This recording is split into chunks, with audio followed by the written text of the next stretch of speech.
A new record. The partial government shutdown now enters day 30, with an offer now on the table to possibly end a stalemate.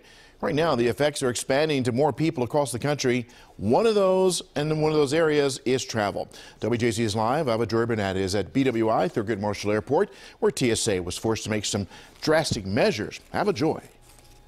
Well, those drastic measures include the TSA checkpoint here, checkpoint A. It closed down last night because they were having staffing issues. That was last night. Today, 24 hours later, checkpoint A is still closed. TSA says they don't have enough people to man this particular location. With the government shutdown on the cusp of entering a second month, it's affecting many sectors here in Maryland. Saturday evening, TSA closed the BWI checkpoint early due to, quote, excessive call-outs at checkpoint A. TSA workers are among the thousands of employees who still have to work, but with no pay during the government shutdown. I came in here today and I was really broken, and I'm up against my mortgage, my rent that I have to pay next month. And I don't have the money. Last week, Senators Ben Cardin and Chris Van Hollen met with workers who are now feeling the sting of the shutdown. So now that he's furloughed, the rent not getting paid. I got a Pepco bill here for almost $200 that's overdue, and it hasn't been paid.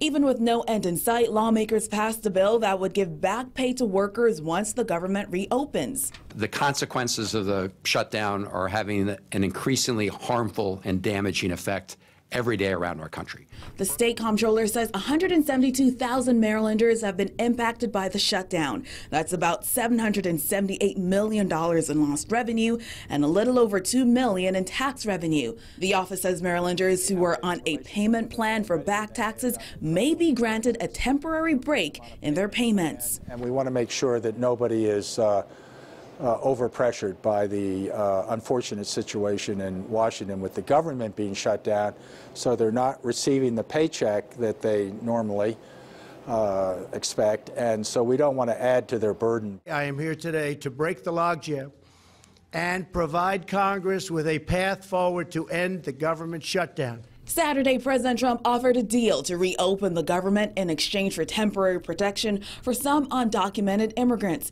But Democrats said they will only negotiate after the government is reopened. This is a shutdown that's the longest in history. It's the dumbest in history, and it may well be the most damaging in history. Now, last week, Wednesday, TSA said 7.6% of its workforce called in sick, and that's why we're seeing issues like this, not only at BWI, but also at other airports. A piece of advice for you, show up early. Live tonight at BWI, Ava Joy Burnett for WJZ.